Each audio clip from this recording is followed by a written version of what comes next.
terrible night to have such a terrible second half, and the shooting just you never got that streak of anybody making a bunch of shots, right?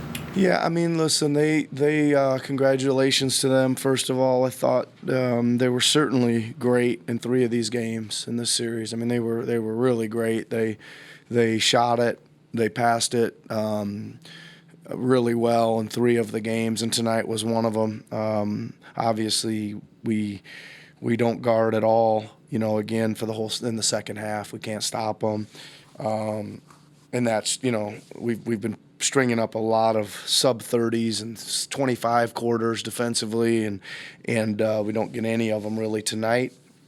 And yeah, I mean, we weren't helping ourselves because we weren't shooting the ball well. We were playing a lot in transition. We knew that's what they talked about wanting to do. We talked about making them play against our half-court defense. They got too many in the transition as well, and just about everything really.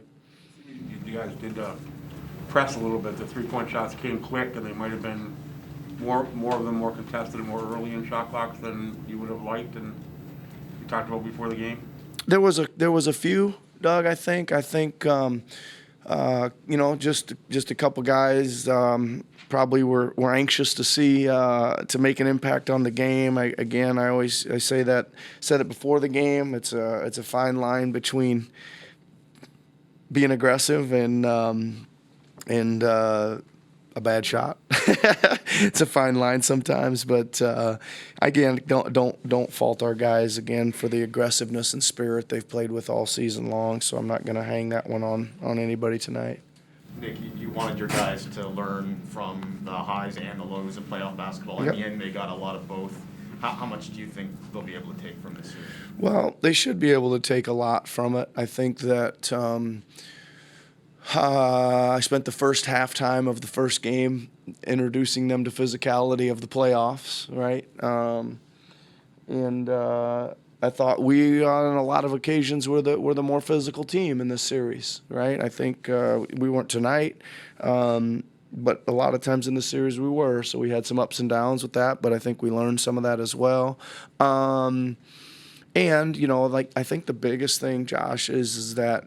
And you guys know I say this a lot too, is that you got to give yourself a chance by executing your defensive schemes, right? And the last 3 games we did that, and tonight we didn't, right? Like we got to understand that stuff has to get done to give ourselves the best chance to win. And for whatever reason tonight, we made a lot of mistakes in our schemes, and we were scrambling a lot tonight. Early on there, Nick, you guys have kind of bottled up Harden pretty good most of the series, and early on he got on. I think he had 10 in the first quarter, had 5 assists. Did you come out in a little bit different coverage, or was he just kind of had a little more pep in his step, or? No, we didn't come out in any different coverage than that we normally have with him. I know what you're talking about. I'm gonna have to see where we were missing the rotation and the help, because I know he got downhill right to the front of the rim, and usually we have somebody there to at least challenge him or pinch the gaps off early or whatever. So I'll have to take a look at that. But yeah, we expected him to be aggressive, and we expected him to get off to a good start and all that stuff. And again, we just weren't quite good enough defensively in any part of the game, really. Woodie's been so important in actually defending Harden. Yeah. How much did that early foul trouble kind of throw things out of line? Well, looking at it now, it seems like it affected it a lot. And the only thing is this, is like I just got done talking about this with my staff, is that I said maybe holding him out that whole time didn't let him get into the game, right? He had to sit out that whole stretch of, basically the whole second quarter, right? But then when you're in a game that's a 1-point game at the half, you're thinking, man, we got away with, we totally got away with that. We didn't lose any ground, and we're right here. And I said, we can play him the whole second half, because he only played like 8 minutes or 9 minutes or whatever it was in the first. But he wasn't quite he never really got into the game, maybe because of that. Yeah, it's too bad. What Boucher in that second quarter, or that was probably his best game in a very long time.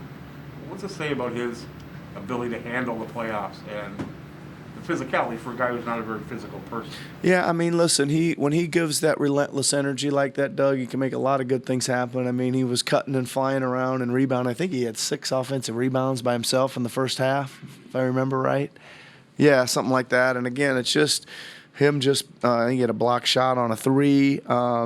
Just, using his gifts like that, Doug, and doing it.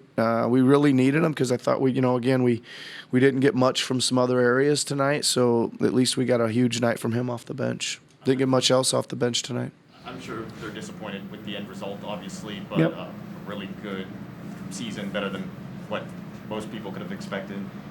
What was the mood like in the room just now? What was your message to the guys? Yeah, I mean, listen, I think that about everything you just said. I mean, listen, they're disappointed for sure.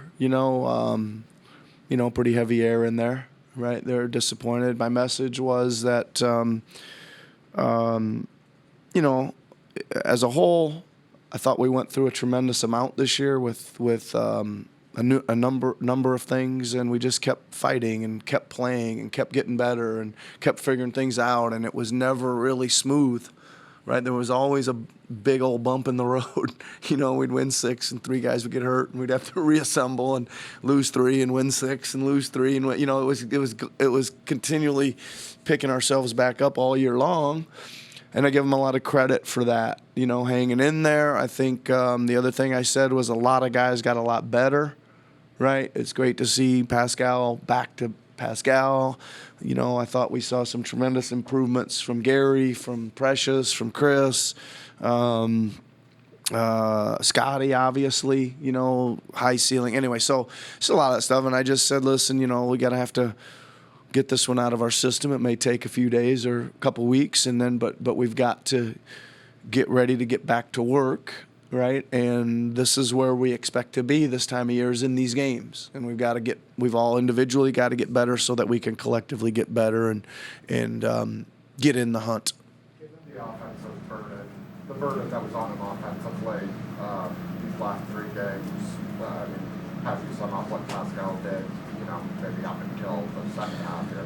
No, yeah, he was good. And listen, they started late in the first half to sending 2 guys to him and the screen and roll, and they started even running guys in the ISO at him. And I thought he, for the most part, made the right reads. It was the other guys that didn't make the right reads, and that's disappointing to me because it's something we work on almost every single day to start practice. We work on blitz work and where to go and where to cut and where to move on, and we just, for whatever reason, we'd make the one pass and that guy would hold it and not make the next one, and then when we did do it right, we'd miss the shot. So it was a lot of confidence lost playing against that when there shouldn't be.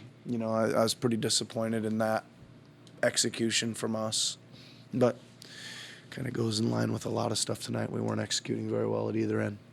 We'll wrap it up. If nobody has any other questions, Pascal and Chris are both. See you guys soon. Thanks a lot.